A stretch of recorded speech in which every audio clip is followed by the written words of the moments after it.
All right, Shalom. Before I get started, I want to give all glory, honor, and praise to Yahweh, Bahashem, Yahushua, Bahashem, Kodash. Double honors to the apostles and elders at GMS. Peace, honor, and respect to you, brothers that's out there laboring, edifying, rightly dividing the word in truth and sincerity. And Shalom to you believers out there, the Aki and Akwa. So, what I want to get into right now, as you can see, the video I got queued up is the Balfour Declaration explained. And we already know the talk of the town is about this thing going on with Palestine and Israel, but neither one of them, those Arabs or those Edomites or whoever else is in that land, I think Elam is out there. None of them that is deserving of that land. None of them should be in that land. All right, none of them. All right, those are not the real people. Those so-called what we call 1948ers. And this is why they call 1948ers. All right, the 48ers, they not the real, people. All right. And we gonna filter it through the scriptures. So I'm gonna just let this play. This is about 5 minutes and some change. I'm gonna let it play. Going into the Balfour Declaration. Now this is just a quick, explanation because I watched the documentary. It was like almost an hour long. That would be too long, but I've been trying to find something to explain it real quick, and this was a good one. All right, it goes into certain things that was taking place, leading up to the declaration. All right, so and before I play it, I want to say fair use. I'm attending. This is only for educational purposes.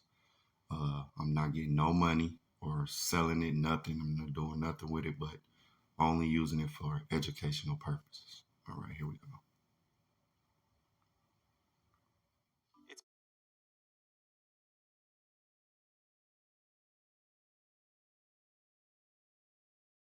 been 100 years since the British government issued the Balfour Declaration, a document that would later become a cornerstone for the creation of the State of Israel. But why is Britain celebrating its colonial legacy while glossing over the 100 years of conflict that followed? Let's go back to November 2nd, 1917, when British Foreign Secretary Arthur Balfour sent a letter to Lord Walter Rothschild, a leader in the British Zionist Federation. Balfour's letter expressed sympathy for Jewish Zionist aspirations at the heart of Zionism, a political ideology calling for Jews to return to Palestine. The Balfour Declaration said the UK would use their best endeavors to facilitate the establishment of a national home for the Jewish people in Palestine. So on that date, Zionism became an official objective of Britain's foreign policy. But the British had no legal authority to establish a home or a state for anyone in lands that they didn't own. A land where 92% of the local population were Muslims and Christians who were never consulted. Even though they didn't own the land, the British would soon control it. The lines on the map were in flux. That's because, well, World War I was going on, and British Allied troops were advancing on Palestine. Just a few weeks after the Balfour Declaration was issued, British General Edmund Allenby conquered Jerusalem. The British Prime Minister at the time, David Lloyd George, called its capture a Christmas present for the British people. During the war, the UK made a number of promises that it wouldn't keep. One was to the Sharif of Mecca, Hussein bin Ali. He's the great-great-grandfather of Jordan's King Abdullah II. Britain promised their support for a single, independent, and unified Arab state. And in return, he agreed to be part of a revolt against the Ottoman Caliphate. A second commitment was made to France under a secret agreement between colonial powers to divide up the Middle East between them. Under the Sykes-Picot agreement, Palestine would be... So I wanted to pause it right there. An international zone. A second commitment was made to France under a secret agreement between colonial powers to divide up the Middle East between them. Under the Sykes-Picot agreement... So you see, the British and the French, they made a secret agreement, the Sykes-Picot agreement. All right, and I looked it up. All right, so we can just get understanding on these things. And I feel like this was a good one. All right, this is coming from the Jewish Virtual Library.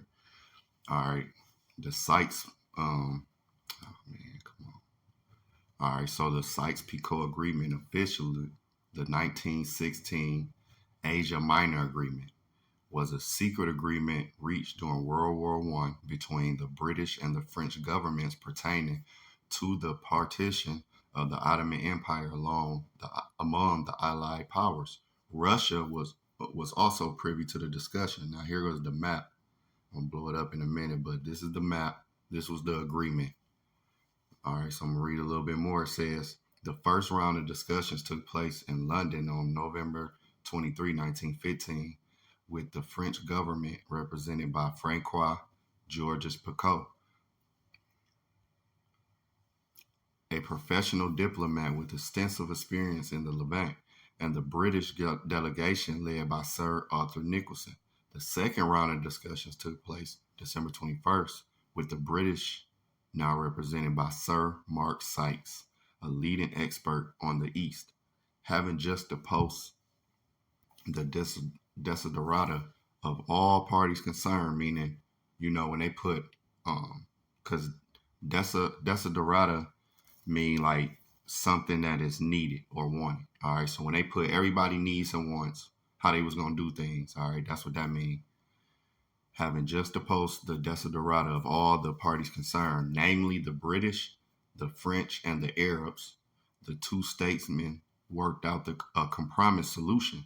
The terms of the partition agreement were specified in a letter dated May 9, 1916, which Paul Camden, French ambassador in London, addressed to Sir Edward Grey, British Foreign Secretary. These terms were ratified in a return letter from Grey to Cambon on May 16, and the agreement became official in exchange of notes among the three Allied powers on April 26 and May 23, 1916. Now, this is going into the agreement. According to the agreement, France was to exercise direct control over Cilicia, the coastal strip of Syria, Lebanon, and the greater part of Galilee, up to the line stretching from north of Acre to the northwest corner of the Sea of Galilee, the Blue Zone. So the French was supposed to get this Blue Zone right here. All this Blue Zone, go to the French. All right.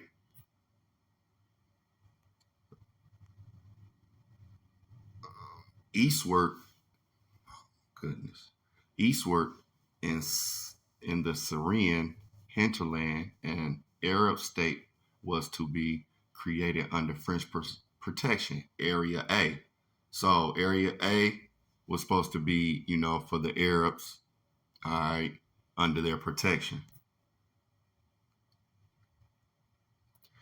Britain was to exercise control over southern Mesopotamia, the red zone. So as you can see by the map, French get blue, Britain get red.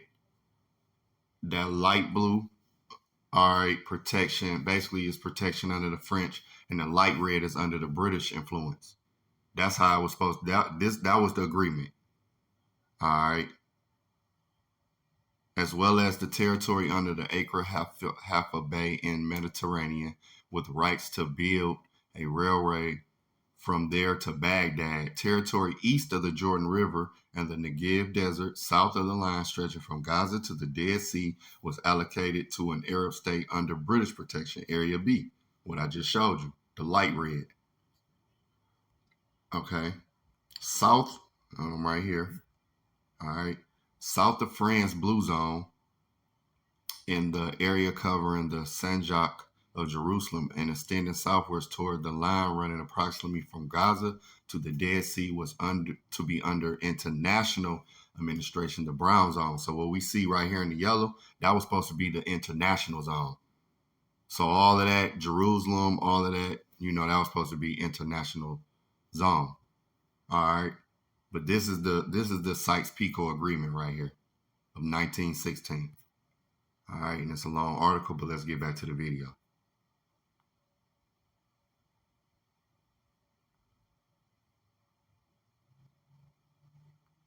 A second commitment was made to France under a secret agreement between colonial powers to divide up the Middle East between them.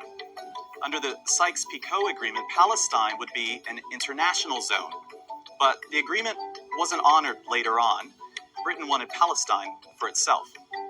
Then came the third commitment, to the British Zionist Federation. Now, this is the one that the British actually honored. Its ambiguous language created problems, but you see ambiguous language, and you see they didn't honor the Sykes-Picot agreement, and it's talking about Esau Edom, man, because they had a whole hundreds of treaties with the natives when they came over here to the Americas, and they didn't honor one of them. All right, so ambiguous language. What does that mean? Let's look up that word ambiguous. Because, see, the scriptures talk about these things. All right.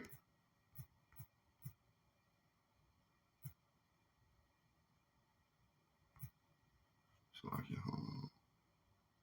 Let me move this before I mess around. Here we go.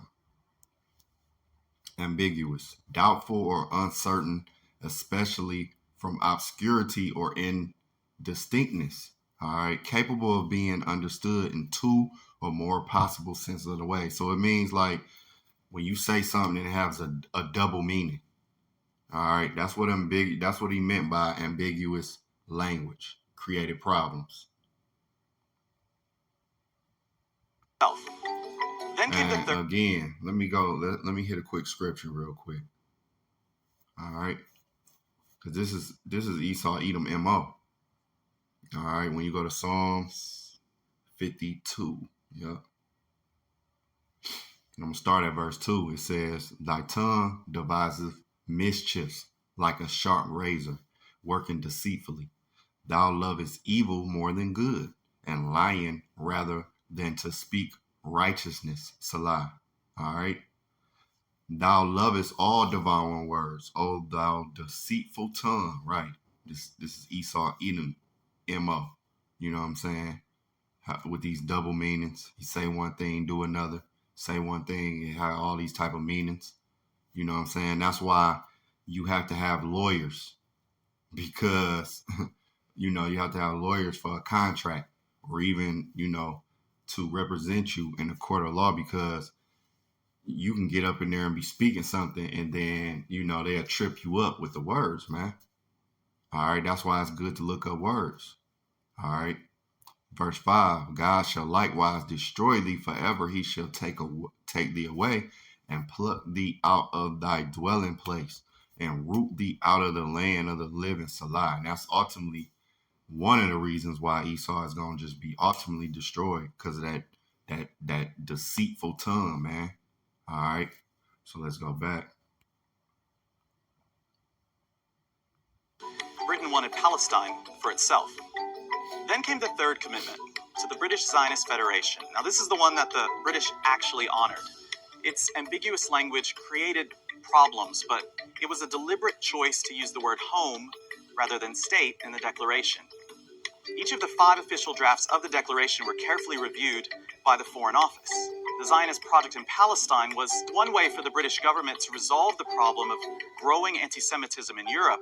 It would also protect Britain's interests throughout the region. After the war, the 5 colonial powers at the time, the UK, France, Italy, the US, and Japan, gave Britain a mandate for Palestine. The British government and the Zionist movement made sure it included the wording of the Balfour Declaration. It then became international law, and the Balfour Declaration became a legal obligation for Britain. The British Mandate of Palestine would last for 30 years, a land that was called Palestine by Europeans, Palestine by Arabs, and Eretz Israel, or Land of Israel, in Hebrew. There's a part of the Balfour Declaration that's often forgotten. It backs the idea of a Jewish home, provided that nothing would be done to harm the civil and religious rights of existing non-Jewish communities in Palestine. In fact, in 1917, only 8% of the population of Palestine were Jewish. For much of the 1920s and 30s, the British facilitated Jewish immigration to Palestine, automatically granting each newly arrived Jewish immigrant with a Palestinian passport. And as the demographics changed, resentment grew between the Jewish and Arab communities of Palestine and towards their occupiers, the British. When Britain decided to leave in May of 1948, the Zionist paramilitary army was ready with a plan to colonize all of historic Palestine. We're talking about a large-scale ethnic cleansing. More than 700,000 local Palestinians were kicked out of their ancestral homes. Hundreds of Arab villages were razed to the ground, and 15,000 Palestinians were killed that year in several massacres. All this happened while tens of thousands of British soldiers were still in Palestine. Zionists declared their own state on May 14, 1948, and began the process of wiping the word Palestine off the map and deleting it from the historic record. And that continues to this day. 12 million descendants of those indigenous Palestinians refer to Israel's violent birth as al-Nakba, or the catastrophe. And every year when Israelis celebrate their state, Palestinians mark the systematic destruction of their society. So, British celebrations of the Balfour Declaration are as problematic as the declaration itself. The British government is proud of its colonial legacy, even though it opened Pandora's box, putting in motion events that would lead to future wars between its allies.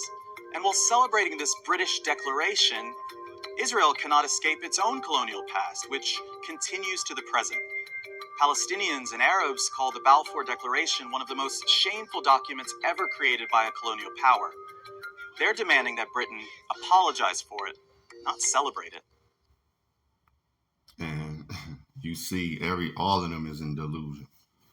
All of them is delusional because them Arabs, all right, Ishmael wasn't given that land and Esau wasn't given that land. The land was given to the Israelites. All right. So those Arabs that's over there, they only was over there through, the many times that land had been conquered and the people have been driven out, That's the only reason they was over there, because that land was supposed to be called Israel. And originally, the land of the Philistines, where you get Palestine, that was like over there, like Gaza, all of that. They didn't have a whole region. What they was trying to say, what they think they trying to say that basically all of Israel is supposed to just be Palestine. No, that land was originally the land of Canaan. All right. And then when we went up in there and conquered, you read the book of Joshua. All right. Joshua went up in there and conquered, and we was able to, be in that land for some time. And again, the only and the real people is not in that land. That's why it's all war torn. Okay. Dusty. All right. And nobody's honoring the law, statutes, and commandments of Yahweh Hashem Yahushua. All right. A lot of them fake J's, they don't even believe in Yahushua. That's another thing. Like, so how do the people? Now I want to start off here because, see, the reason why you have those Arabs and those Edomites, which they think they the real people, but no, y'all Edomites, them Amalekites. All right. I want to start here in Jeremiah, the 17th chapter. Okay. And it says, and thou even thyself shall discontinue from thine heritage that I gave thee. Right. So this is the reason why you have all of them delusional people in the land, and they all fighting over a land that's not theirs. Now, when you go into heritage,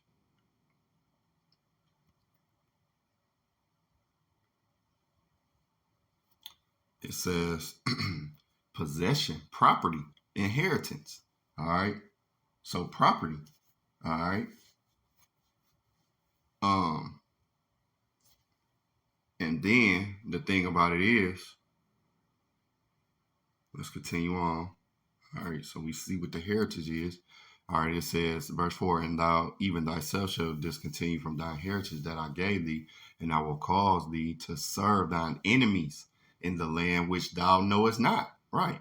For ye have kindled a fire in my anger, which shall burn forever. Right. So we discontinue from our heritage. All right. From our land. All right. And when you go here to when you go to Psalms 83, okay, what do it say? Starting at verse 2. For lo, thine enemies make a tumult, and they that hate thee have lifted up the head. They have taken crafty counsel against thy people and consulted against thy hidden ones. All right. Who are the hidden ones? The true biblical Israelites. All right, because those people over there, they've been calling themselves the Jays this whole time. All right. But the true hidden ones is the ones that don't know. You know, you got Negroes walking around here that still don't know they're Israelites. They still don't understand they don't grasp it. All right. And for a long time, even before this truth came out in its purest form, we was walking around, you know, all into Egypt and other things, Verse 4, they have said, come, let us cut them off from being a nation, that the name of Israel may be no more in remembrance. And that's exactly what they did. All right. And this is a cut on Dr. Brown, because that guy who he did a debate with Al-Azhar from Sakari. And he said those are the real Jays because they have kept the customs, they have the language. Right. So that's a cut on him, because the real Israelites will be cut off from all of that. When you go into us being cut off, discontinuing from our heritage, that's discontinued from the customs, the language, the land. Okay. That's a cut on him. All right. And them people, they speak that Yiddish, even though that's not the real Hebrew, but they claim that they've been claiming it for years. All right. When they brought in the Balfour Declaration, they swooped them up. They swooped up people from Germany and all these European Zionists. You know what I'm saying? When the real people, they did go to Europe, but it was a whole bunch of people that fled to West Africa. All right. They never got the ones that was in the Americas.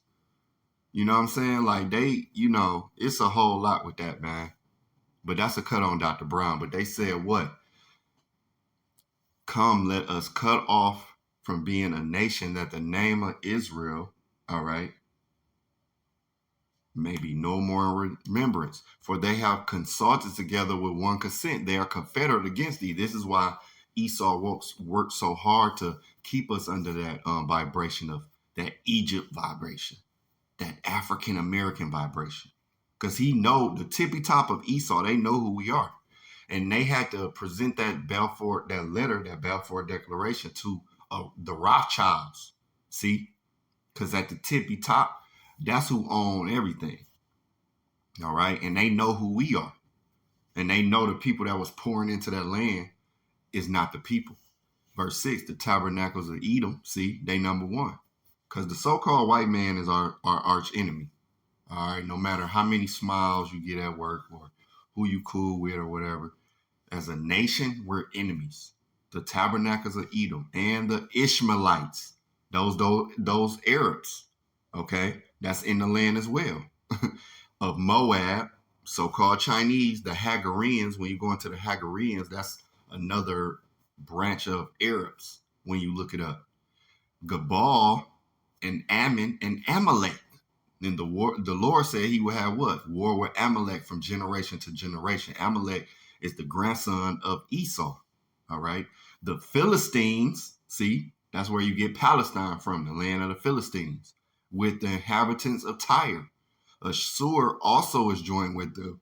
They have Hopin, the children of Lot Salah. All right. So these Ishmaelites, these Edomites who fighting in our land, they are our enemies. They conspired to keep the real Israelites in remembrance no more.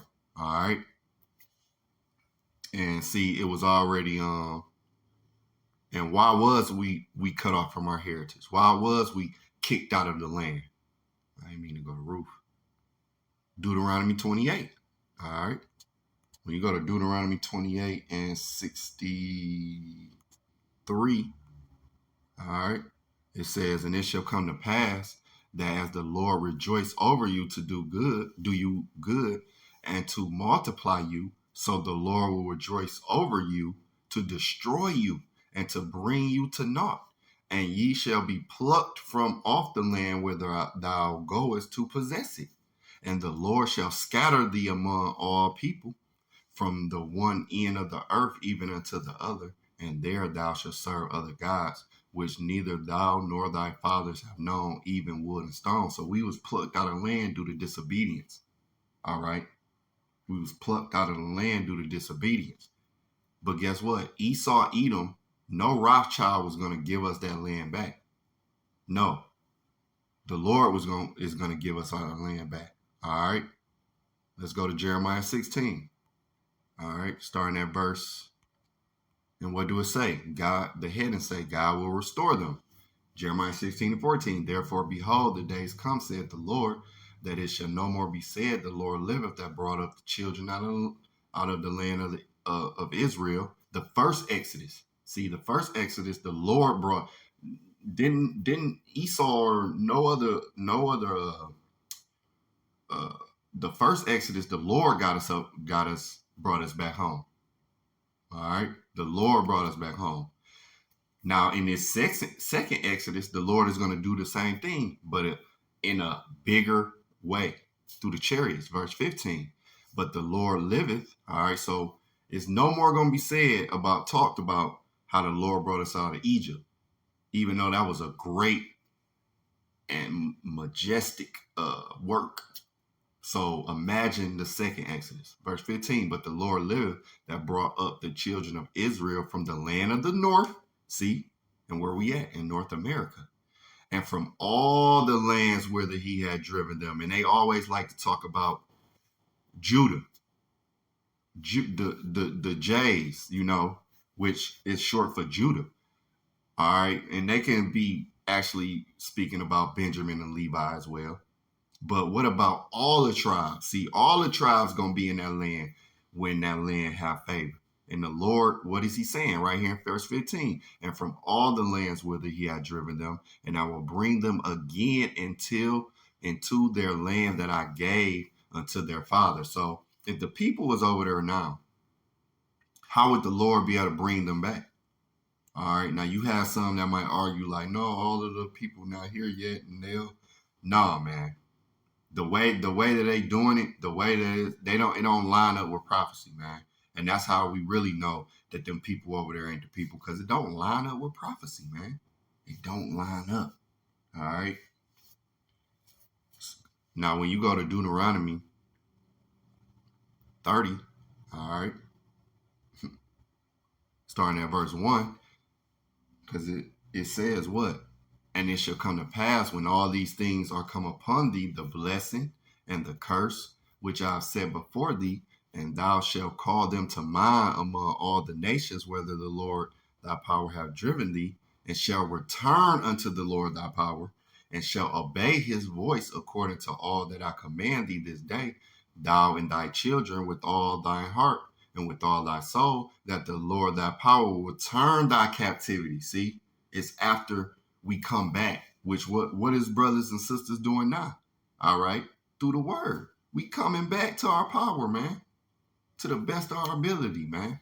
Not saying we perfect, we got shortcomings, but brothers and sisters is actually coming back. All right. Then verse 3, that then the Lord thy power will turn thy captivity and have compassion upon thee, and will return and gather thee from all the nations whither the Lord thy power hath scattered thee. See, that's how it's going to go down. It's not going to be a Balfour declaration. Then the Rothschild sign off on it.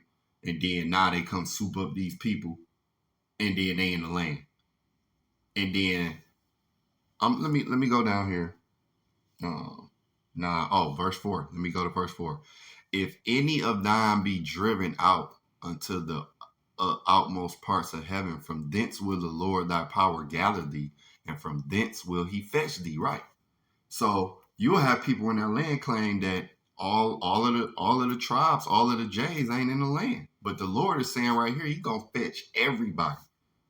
All 12 tribes. It's not gonna be an Israelite lost, when we go back. When the real people get back in that land. We ain't gonna be saying, I don't know if all the Israelites return. Verse 5, and the Lord thy power will bring thee into the land which thy fathers possessed. Right. So those Arabs, Ishmael don't got no rights to the land. Just like Esau don't got no rights. Them Arabs over there, them Palestinians, they ain't got no rights to it. All right. The land of the Philistines wasn't, their borders wasn't all Israel. All right. Because it was promised to Israel. All right. Continuing on in verse 5. And thou shalt possess it, and he will do thee good and multiply thee above thy fathers. And when you look at that land right now, it's a wrap. It's a wrap, man. You know what I'm saying? They in a war right now. When the real people get in that land, it ain't gonna be war torn. All right, let me see something. Let's go to Baruch real fast. All right. Baruch, the second chapter. Starting at verse 30. All right, it says, for I knew that they would not hear me, because it is a stiff-necked people. But in the land of their captivities, they shall remember themselves right. Again, that's what brothers and sisters are doing. In the land of our captivity. You had Dr. Brown. That's another cut on him. You had Dr. Brown talking about we ain't the real people because we don't know the real language and we don't keep the customs and we don't do this and we don't do that. Nah. In the land of their captivities, they shall remember. Not when we go back, not when the people already in Israel and got signed off from a Rothschilds through a Balfour Declaration. No, in the land of our captivities, which we is in the day. The Lord said he gonna come get us from the land of the north and all the lands, not Esau, Edom swooping up on in plains or whatever. Verse 31, and shall know that I am the Lord their power, for I will give them a heart and ears to hear. And they shall praise me in the land of their captivity and think upon my name. What is brothers and sisters doing now? Call Halam La Yahweh by Hashem Yahushua. All right? We praising the Lord in the land of our captivities. All right? We ain't in Israel. You do have Israelites that's out there, but the majority of the Israelites ain't in Israel. Verse 33, and return from their stiff neck and from their wicked deeds, and they shall remember the way of their fathers which sinned before the Lord. And I will bring them again into the land. This the Lord saying again, he gonna bring us in the land, which I promised with an oath unto their fathers, Abraham. Okay, because you got something now they, called the Greater Israel Project, which Lord willing, I want to go off into that. That might be my next lesson. All right. Abraham, they love to talk about just Abraham, but look, check this out. Isaac and Jacob, see? And they shall be lords of it. Is them people over there lords of it? No. They had to come. The only reason they was able to get access is from the Rothschilds. All right, through the Balfour Declaration. When the Lord put us in that land, we not going to have to get signed. Esau or none of these other nations going to have to sign off on it. No, the Lord going to sign off on it. All right. And they shall be lords of it, and I will increase them, and they shall not be diminished. And I will make an everlasting covenant with them to be their power, and they shall be my people. Right. The law is going to be in our inward parts. We ain't going to never go off, so we ain't never going to be plucked out that land again. And I will no more drive my people of Israel out of the land that I have given them. Right. So if the Palestinians, check this out, if they kept getting driven out the land, that lets you know they ain't the people that's supposed to be in the land. Because the Lord said when he bring the people in the land, the real people, he not going to drive them out. All right. You got even some of them fake J's leaving because of it's so war stricken. That's driving them out the land. No, the Lord, no. Matter of fact, let's get this. Let's get this. Let's go to Micah 4. Well, Micah 4, starting at verse 1, it says, but in the last days it shall come to pass that the mountain of the house of the Lord shall be established in the top of the mountains, and it shall be exalted above the hills, and the people shall flow unto it. All right. Matter of fact, let me do something. I want to get this in the blue letter. I want to see the heading. Oh, peaceful latter days, right. And it's not peaceful in the land because the real people not in there, man. Verse 1 again, but in the last days it shall come to pass that in the mountains of the house of the Lord shall be established in the top of the mountains, and it shall be exalted above the hills, and the people shall flow unto it. And many nations shall come and say, Come, let us go up to the mountain of the Lord and to the house of the power of Jacob, and he will teach us his ways. Nobody's doing that going to Israel. Nobody's going to Israel saying, let's go and learn the ways. Nobody's doing that. No, many nations is not going there saying, let's go.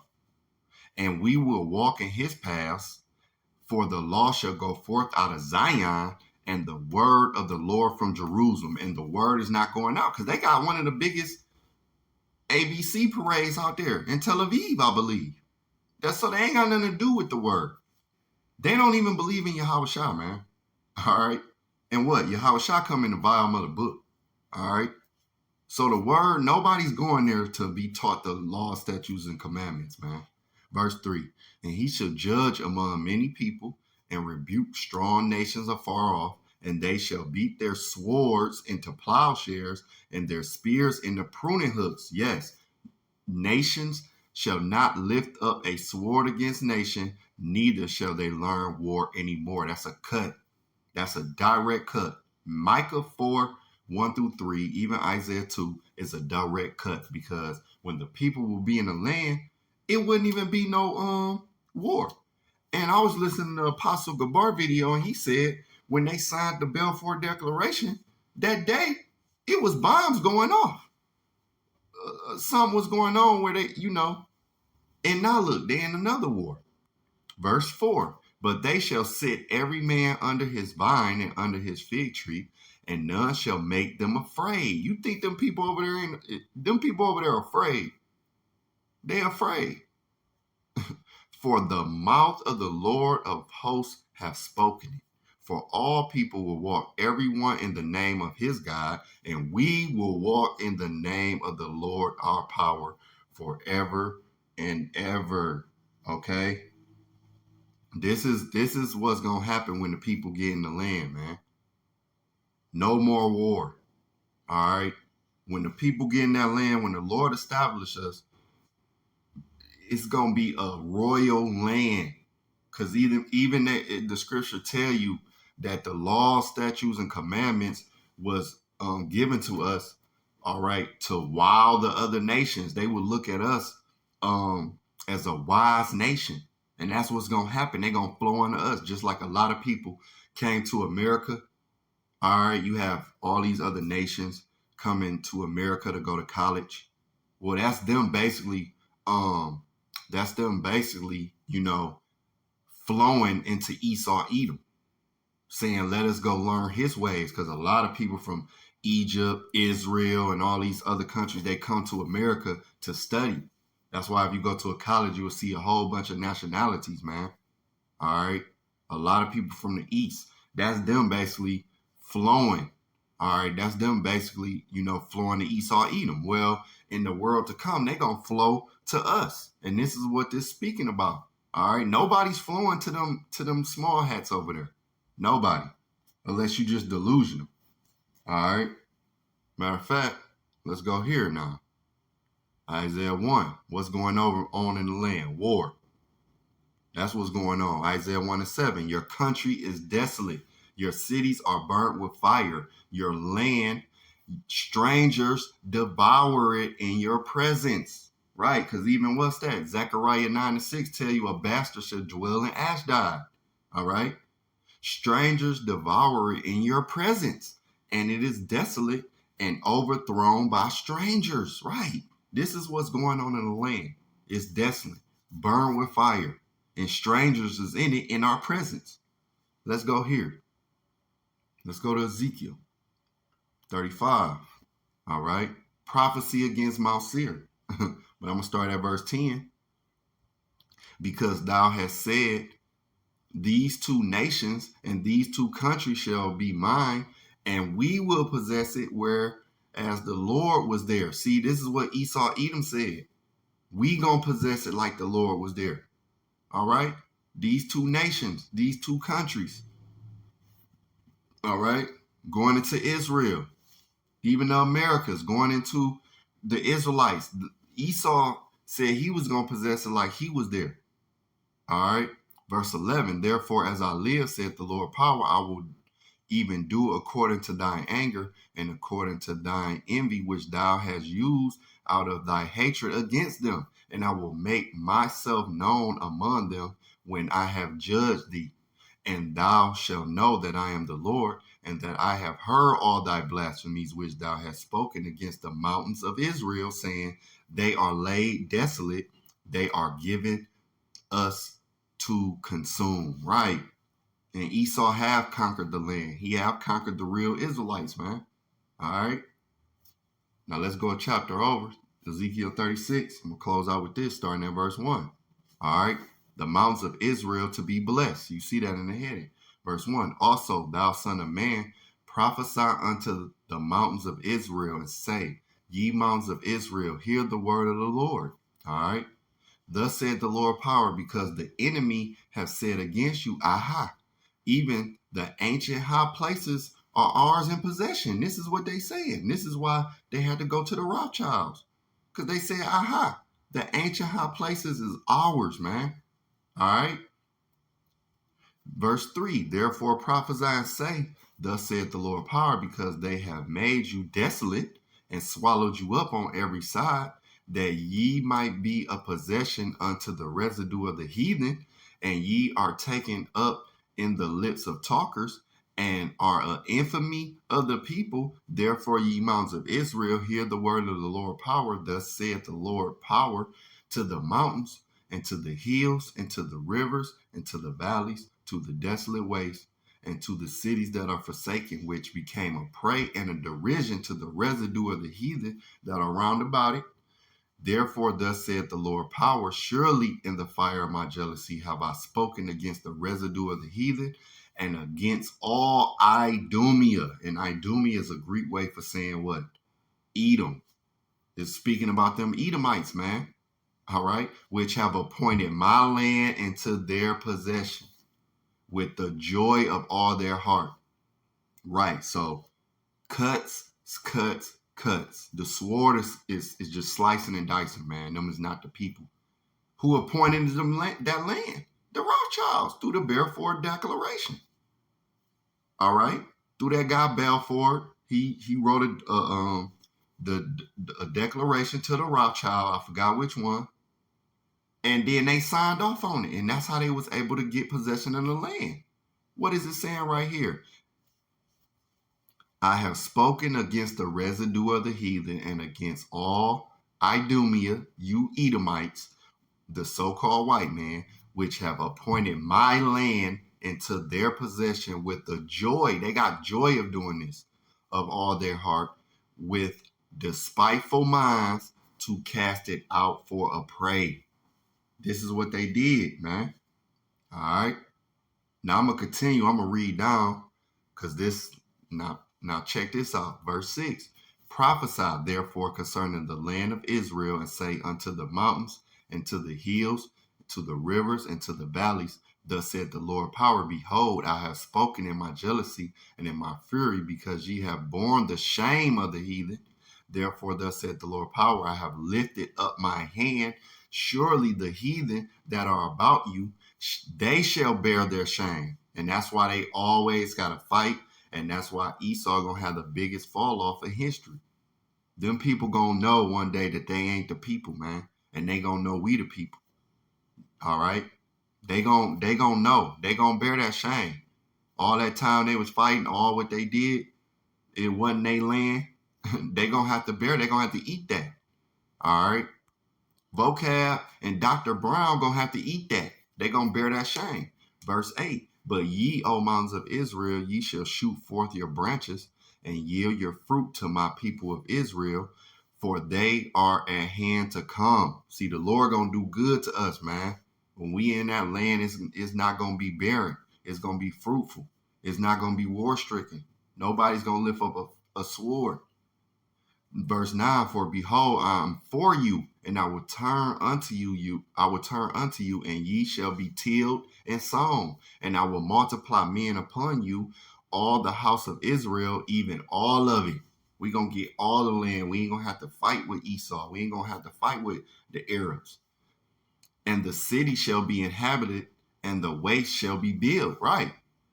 And I will multiply upon you man and beast, and they shall increase and bring fruit. Right. We're gonna have the finest of foods, the finest of vegetation, the finest of everything.